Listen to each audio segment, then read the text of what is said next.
네, 안녕하십니까.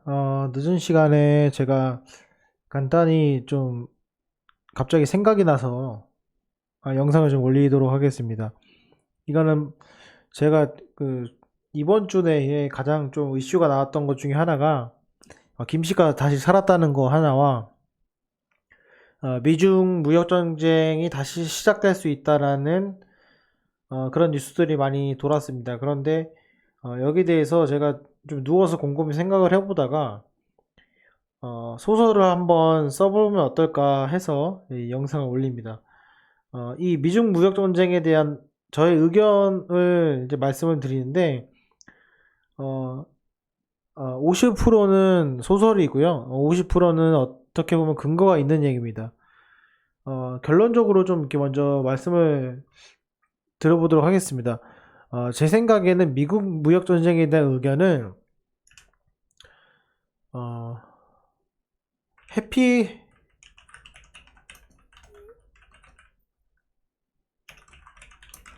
이겁니다. 해피엔딩으로 끝날 가능성이 크다. 이런 내용입니다. 무슨 말이냐면, 제가 뭐 제가 외교를 잘 아는 것도 아니지만, 전반적으로 과거에 흘러간 사례를 봤을 때, 무역전쟁을 글로벌 이슈가 시작된 곳이 중국이기 때문에 거기든 책임을 묻겠다라는 내용이 아니라, 지금 중국은 어떻게 보면은 최, 저유가의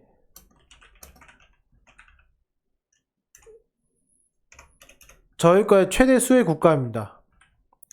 제가 이거를 지금 자료를 만들 수가 없는 게 뭐냐면, 이게 지금 뭐, 여러 가지 데이터들도 있는데, 이 자료를 제가 작성하다 보면은, 논지의 소지가 있어요. 그래서, 제가 정리해 놓은 노트를 바탕으로 제가 설명을 드리는 겁니다. 참조 부탁드립니다.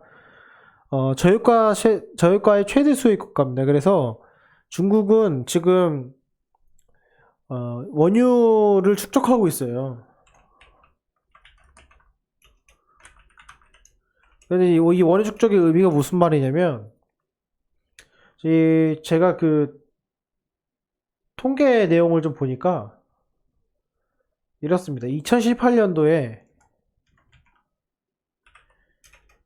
중국이 전체 원유의 70%, 중국이 쓰는, 제가 알기로는 그렇습니다. 뭐 틀리면 수정 부탁드립니다. 중국의 원유 수입 비중이 70% 정도 됩니다. 30%는 자가로 이제 채굴을 하고 70%가 수입을 하는데, 그 중에서 1위가 러시아, 그쵸? 러시아입니다. 자, 여기가 2018년도 기준으로 제가 보여드리겠습니다. 1위가 러시아고요. 그리고 쭉 내리면은 2위가 사우디. 좀 이거 줄이겠습니다. 잘 보이시죠? 사우디. 그리고 뭐 앙골라, 이라크. 뭐 이렇게 됩니다. 브라질. 우리가 이제 주목해야 될 것은 뭐 어디냐? 파리입니다. 파리, 미국. 미국이거든요. 그렇죠? 미국이 한 1800톤 정도 됩니다. 2018년도 기준. 근데 여기서 중요한 건 2019년도인데 2019년도에 1위 러시아, 2위 사우디. 그쵸? 3위 이라크 비슷합니다. 그런데 미국이 어디냐면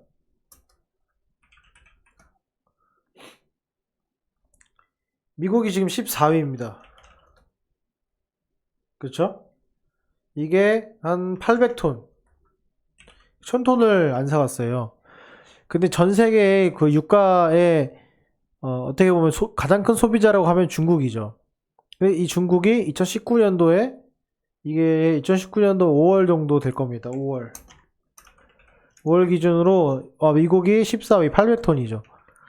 그럼 결론적으로 무역 전쟁을 한다는 그 시발점은 어떻게 보면 지금 흘러갔을 때 봤을 때는 이 저유가를 타개하기 위한 방법으로 셰일 오일을 써줘야 되는데 사실상 그 정치적인 성향 때문에 1위 러시아를 쓸 수밖에 없고, 그쵸? 이 러시아가 몇 톤이냐면은 이게 한 6,000톤 됩니다. 그러니까 거의 얘랑 봤을 때는 7배, 8배 차이죠. 그래서 그 정도 차이가 나기 때문에 열받은 거죠, 미국이. 그래서 무역전쟁을 하겠다, 이건데, 거기에 대해서 잘 해결이 없었습니다. 그런데 원래는 2018년도 이전에도, 자, 요 이전에도 그 미국의 원유를 중국이 잘 하지 않았어요. 근데 지금 감산이 들어간다고 이렇게 나왔죠? 결과적으로 뭐냐면, 미국이 제2의 그 혁명이라 부르는 셰일 혁명을 이루기까지는 이미 이 사태를 예견을 하고 그 채권을 뒤로 다 밀어놨습니다. 그리고 도산하지 않을 그런 정크본드 규모는 4조 정도 되는 걸로 알고 있고요. 4조 정도로 알고 있습니다. 그 정도로 알고 있고 나머지는 다 뒤로 밀어놨고 부채 비율을 상당히 줄여놨어요. 그게 무슨 말이냐면 이후에 그 원유에 필요하는 양이 여러 가지로 사용할 수 있는데 보시면은 그 원유 사용량이 전체적으로 봤을 때 그 석유화학 쪽에서 많이 사용을 합니다. 그러니까 우리가 흔히 알고 있는 뭐 수송이나 어떤 산업에서 쓰는 게 아니라 생활 이런 데 쓰는 게 아니라 실질적으로는 석유화학 비중이 커지게 돼요. 석유화학 비중이 2015년, 20년에는 한 15% 정도에서 2025년, 30년에는 이게 25%까지 늘어납니다. 무슨 말이냐면 이런 이유로 인해서 중국이 석유화학의 강국, 왜냐면 이제 싸기 때문에 그 뭐 에틸렌이나 이런 것들로 기본적으로 싸야 돼요. 그래야 뭔가를 제조하기가 쉽죠. 그래서 이런 것들을 제조하기 위해서 결국에는 중국의 수입이 많아질 건데 그 많아지는 비중이 결국에는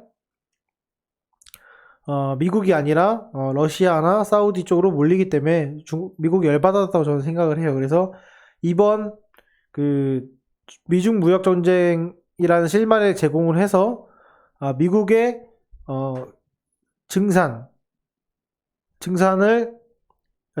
게 아니라 그 수입 비중을 높여달라.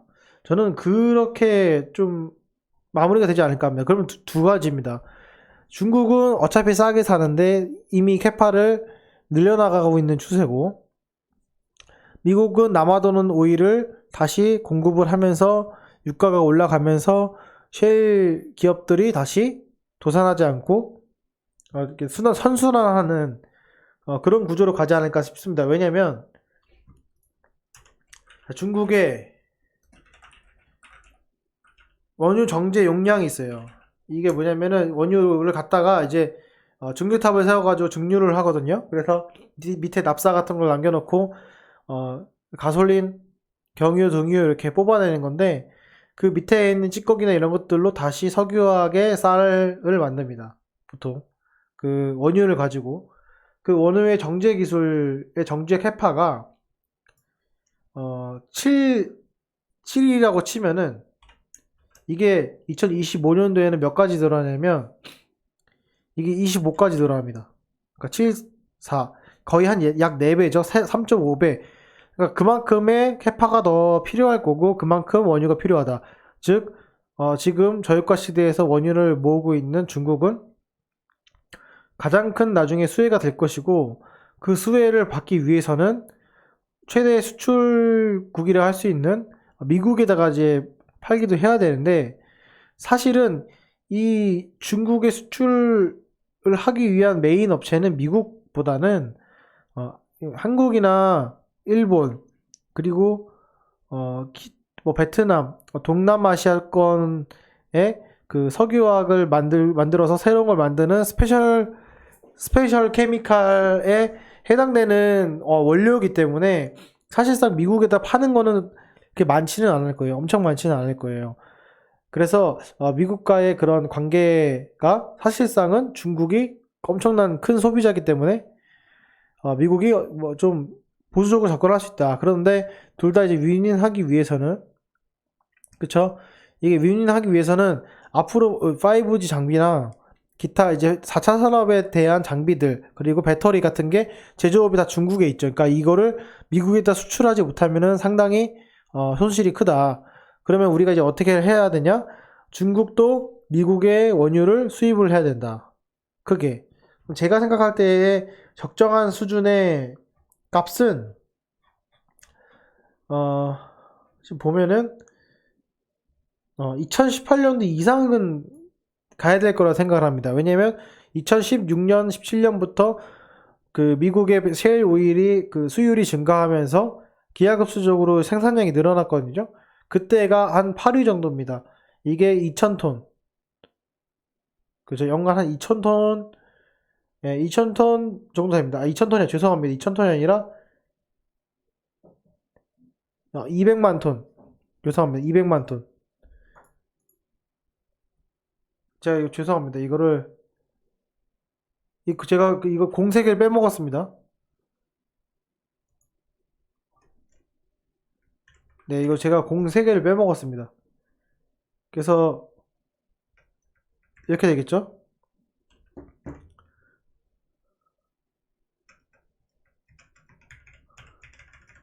그죠? 여기 600만 톤이고요.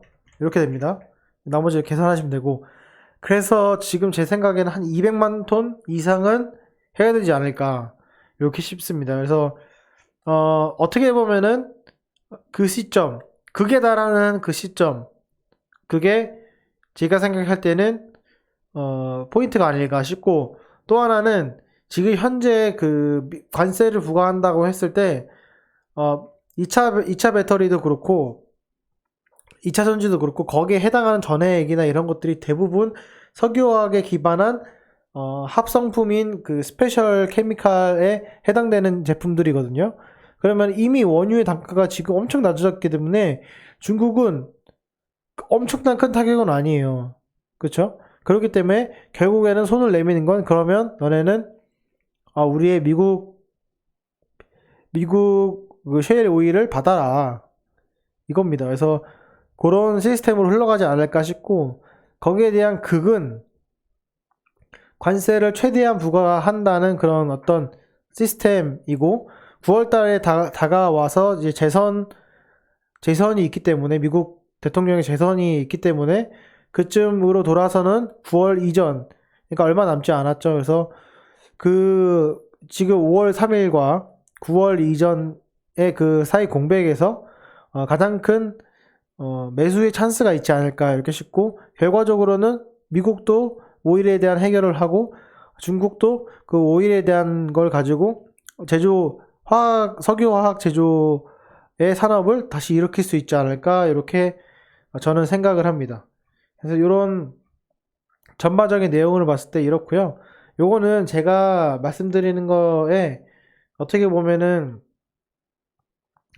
되게 그 소설일 수 있습니다. 그러니까 너무 불편하게 들으시지 마시고, 그러니까 재미로 들어주셨으면은 감사하겠습니다. 참고적으로 또 마지막으로 말씀드리면은 앞으로 이제 소비의 자체가, 여기 이걸 말씀드리겠습니다. 왜 이 중국에서 원유 정제 용량이 커지냐에 대한 내용을 살펴보면, 결국에는 캐파의 전체 상승이 석유화학입니다. 그러니까 가장 많이 차지하는 건 석유화학이죠. 그러니까 아무리 내가 자동차에 가솔린을 많이 떼도 실질적으로 그 원유를 소비시키는 데는 큰 역할을 하지 못한다는 겁니다. 내가 옷을 한 벌 입던지, 아니면 내가 2차 전지 자동차 한 대 사는 것이 그 석유를 소비하는 데 상당히 큰 도움이 된다는 거예요. 그럼 왜 이렇게 우리가 예전에 배웠을 때는 석유가 고갈된다고 했는데, 지금은 갑자기 석유를 떼지 않는 이런 시대에 왜 필요한가? 전기차가 나온 시대에 왜 필요한가? 그거는 그 전기차를 만드는 2차 전지나 뭐 타이어, 그리고 경량화하기 위한 자동차 안에 접착제, 그리고 UV 관련 시스템, 친환경 시스템, 이런 것들을 구현하기 위해서는 그 화학 물질 자체가 화학 물질을 제조를 계속 개발을 해야 됩니다. 근데 그 개발하는 거의 가장 큰 단점은 그 화학 제조의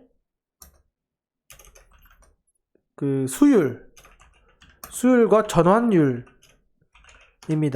이게 무슨 말이냐면 내가 100kg을 가지고 석유화학의 그 원유 100kg를 가지고 만들 수 있는 제품은 예전에는 80kg, 90kg, 그러니까 수율이 90% 이렇게 만들 수가 있었어요. 그쵸? 근데 그런 케미컬 그 구조는 이미 다 만들어 놨기 때문에 그런 구조는 다 만듭니다. 근데 그런 구조를 가지고 레고 조립하듯이 또 뭔가를 만들기 위해서는 수율이 급격히 떨어집니다. 즉 무슨 말이냐면 이제는 2차 전지에 들어가는 제품, 앞으로 4차 산업에 필요한 그런 제품들은 거기에 필요한 포장재, 그리고 원자재, 그리고 뭐 접착제, 패킹 시스템, 이 모두가 기존에는 100kg 갖다가 90kg를 만들 수 있었지만 지금은 50kg, 40kg 이렇게 수율이 현저하게 떨어지고 내가 원하고 싶은 A와 B를 만나서 A, B를 만들어야 되는데 결국엔 이렇게 안 만들어지고 A랑 B가 만나서 A, B가 만들어지고 부산물로 C도 만들어지고 그리고 부산물로 AA도 만들어지고 부산물로 BB도 만들어지는 겁니다. 그래서 실질적으로 내가 만들고 싶은 거는 A, B죠.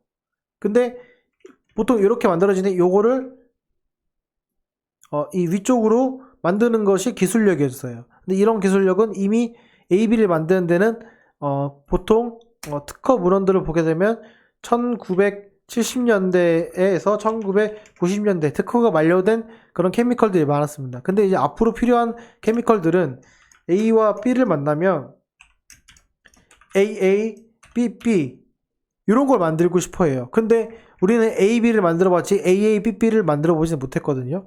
이렇게 되면은 결과적으로는 여기서 AA도 만들고 BB도 만들고 AB도 만들고 C도 만들어서 결국에는 요걸 다 갖다 버리고 요거만 갖고 있어야 되거든요. 고순도로. 최근에 이슈가 됐던 불화수소도 비슷한 내용입니다. 49이라고 그러죠. 보통 99.99 그쵸? 69, 99.9999 이런 거 그쵸? 이런 걸 만들기 위해서는 정제가 필요합니다. 그러면은 기존의 동일한 화학물질을 만들기 위해서 100kg가 필요한 게 아니라 400kg, 500kg가 필요하게 된 거죠. 그럼 결국에는 거기에 대한 원가가 쌓여야 되고 거기에 대한 수요가 증가하게 해야 되기 때문에 중국도 원유 정제 용량을 늘리고 그리고 석유화학의 비중이 15%에서 25%로 2025년도에 늘어난다는 그런 내용들이 있습니다. 마지막으로 정리를 하자면 이 중국에서는 석유 원유가 엄청나게 앞으로는 필요할 거로 생각합니다. 그게 배터리 산업에도 필요하고 반도체 산업에도 필요하고 LCD 산업에도 필요합니다. 그거의 근본이 되는 것이 쌀입니다. 그 쌀이 바로 원유입니다.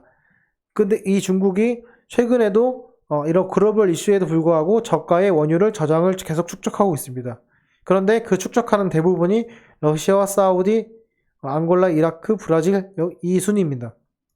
근데 미국은 2018년도만 해도 여기 180만 톤을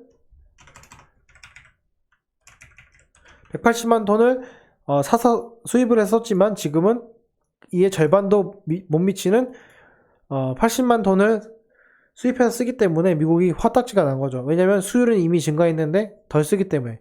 그럼 이 중국의 중국의 수출을 하지 않으면 미국은 결국에는 셰일 오일의 혁명이 아니라 어떻게 보면 짐덩이가 될 수 있다는 것을 누구나도 잘 알기 때문에 이런 것을 협상 카드로 미중 무역 전쟁이라는 어떤 카드를 꺼낸 것 같습니다. 그래서 이거는 제 어떻게 보면은 그 소설이고요. 그리고 결과적으로는 요게 지금 원유값이 싸지기 때문에 결국에는 배터리 값이 싸지게 되죠. 그러면은 너네들 원료 값이 싸졌는데 왜 소재 산업은 안 싸죠? 하면서 결국 요게 연정되는 것이 무엇이냐면 2차 전지 소재의 단가 하락으로 이어질 가능성이 큽니다. 그러면 2차 전지 단가 하락이 안 되는 것은 뭐다? 제가 2차 전에 말씀드린 것처럼 동박일 가능성이 크다. 이렇게 제가 정리를 해보도록 하겠습니다. 그래서 이 점을 봤을 때 그냥 재미로 확인해 두시고 나중에 어떤 흐름이 나오는지 한번 지켜보면은 우리가 좀 큰 그림을 그리면서 거시적으로 본인의 계좌를 늘리는데 좀 도움이 될 것 같습니다. 자, 오늘 영상 재밌게 봐주셔서 감사합니다. 영상 여기까지 하겠습니다. 감사합니다.